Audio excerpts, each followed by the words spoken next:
Bonjour à tous, mon nom est François Letarte. Bienvenue sur ma chaîne JDR T30, une chaîne consacrée aux jeux de rôle sur table avec une vie de rôliste.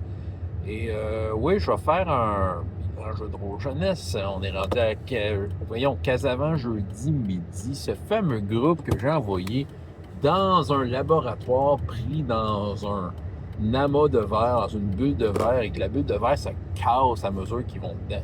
Ils sont clairement les premiers explorateurs qui sont allés voir ça. Ils sont partis chercher dans cet endroit un liquide magique pour faire marcher leur griffon géant qu'ils ont trouvé l'année passée. Mais j'avoue que là, l'histoire de la vitre, hey, je me gâte en Simonac en tant que bonheur de jeu. Les points de vie se perdent, les enjeux sont élevés, ils font un pas, ils risquent de perdre des points de vie, c'est ça. Écoute, puis le groupe était hyper séparé, bon, ça y est. T'sais, il y avait déjà, bon, premièrement, il y avait des joueurs qui essayaient de sauver leur guide, qui avaient laissé dans la partie de laboratoire qui n'était pas transformée en vitre, la tour. Puis, ouais, c'est ça. Puis, dans le fond, ils ont aussi voulu le sauver de là parce que la tour risquait de tomber. Fait que là, c'est ça, c'était des dangers, tout ça. Il y en a un qui essayait de casser un télescope parce que c'est un télescope qui dit la vérité. Puis, lui, il pris la déesse du mensonge. Pardon, la déesse du mensonge. Fait qu'il l'a cassé parce que la déesse, il a demandé. Puis là, en tout cas, j'ai donné un atout. J'ai dit, OK, tu as le droit d'implanter dans la tête de qui que ce soit un mensonge. Puis ça peut être des personnages non joueurs, justement, il y a un squelette géant, fait que faites croire au squelette géant que la chevalière qui est ensevelie sous des tonnes de vitres au moment où la game se fait, il fait croire au squelette géant qu'elle est une déesse super puissante. Fait que, tu sais, le géant n'osera peut-être pas l'attaquer. Elle a été wise, la joueuse chevalière. Écoute, elle s'est mise en position. C'est elle qui était à côté des vases, puis comme de fait, il s'est passé des affaires, il y a eu de la vitre qui s'est cassée à droite et à gauche, puis ça s'est effondré sur elle, puis c'est des tonnes et des tonnes de vitres. Mais tu sais, elle s'est comme positionnée en dessous de son bouclier pour protéger la cargaison et se protéger elle. Elle a perdu des points de vie, elle est tombée évanouie, et je mettais comme un peu des règles de suffocation, tu sais, comme si elle se noyait. Tous les tours, je faisais perdre un des 6 points de vie. Fait que là, c'est sûr qu'elle, à un moment donné, elle a utilisé une capacité de guerrier qui s'appelle Second Souffle. Ça fait penser un peu à l'équivalent de donjon, là, je pense, Second Wind. Et il est très efficace, ce Second Souffle, je peux vous le dire, ça c'est garanti. Mais c'est ça, tu sais, il y avait plein d'affaires de même. La nécromancienne le nécromancien, excusez, du groupe, c'est un homme serpent, c'est toujours le mélange avec des femmes serpents. Hein. C'est ça, il a voulu grimper, ça n'a pas marché, il a slidé à côté, mais là, il y avait des créatures de vitres à terre qui les attendaient dehors.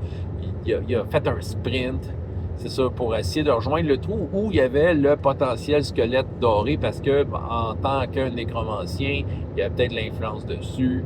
Il faut dire aussi que la game de la semaine passée, c'était assez épique. Là. Ils ont comme pris un monstre de vitres qui ont rentré dans des trous du dôme qui protège le laboratoire. En tout cas, il s'en est passé des affaires, là, je vous le dis. puis la fille du groupe a décidé, hey, je vais crier pour essayer de casser la vitre parce que, bon, c'est une capacité de barbe. Il m'a demandé, je peux-tu genre tout scraper mes points de récupération pour faire plus de dommages. Il y a une règle par rapport à cet endroit-là que je prends directement du One Page Dungeon duquel ça vient. Là, ben, je l'ai modifié. C'est pas de la vitre au départ hein, dans cette aventure-là. C'est de la glu, mais je veux dire, ils ont eu leur lot de cubes gélatineux l'année passée. Fait que j'ai décidé de me dire, OK, c'est de la vitre. C'est bien plus drôle. Mais là, c'est ça, le verre est quand même cassant. Tu sais, à tout bout de champ, il rentrait d'une salle. Je faisais rouler un D6, tu sais, sur 1 sur 6, ça cassait. Des fois, s'il niaisait trop, c'était 2 sur 6, 3 sur 6, les chances augmentaient. Fait que, tu sais, là, dans le fond, la glace, la vitre, elle est fragile. Fait que là, il a pris son pouvoir, la fille a pris son pouvoir d'attaque sonore, puis en claquant tous des points de récupération, tu sais, j'ai fait faire rouler ses dés de dommages. Mais ce que j'ai fait, j'ai pas nécessairement additionné les dommages. J'ai regardé justement que quand je fais rouler un D6, des fois 1 sur 6, tout ça, mais là, j'avais mis du 1 à 3 sur 6. Puis à chaque 1 à 3, c'est une section du dôme qui cassait. Fait que là, il trouvait qu'il n'avait pas à son goût. Fait que, il m'a demandé, je peux-tu prendre un point de chance pour augmenter ça à 4, tu sais, 1 à 4 sur les dés. Fait que là, ça rajoutait des dés dans le lot. Bref, ça cassait la patente. C'est là-dessus qu'on s'est laissé. Sérieux, j'aime vraiment ça. Tu sais, moi, ça me met au défi de meneur de jeu. Ça met un défi intéressant aux joueurs parce qu'ils sont entourés constamment de quoi qui leur font perdre des points de vie. Je sais pas comment ils vont sortir de là.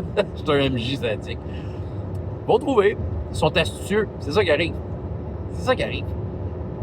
Ça me fait penser à une vidéo que j'écoutais aujourd'hui, encore quelqu'un qui parlait un peu des jeux old school, comme de quoi que, tu sais, avec le temps, les jeux de rôle se sont ramollis, ils ont donné comme des pare-chocs aux personnages joueurs qui font en sorte qu'ils n'ont plus besoin de réfléchir autant.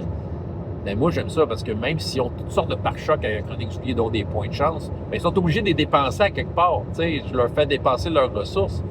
Parce que je les oblige à réfléchir, là. Je les mets dans des situations où, OK, un peu, là, comment tu vas faire? C'est ça, il n'y a pas de solution facile, c'est toute de la solution difficile. Mais je m'aperçois que le groupe, ils sont très enthousiastes, là, eux autres, puis ça embarque, là, tu sais. Bref, je suis bien content. Fait que c'était mon bilan de cette journée-là. François Letarte, JDR des 30, et jusqu'à la prochaine fois.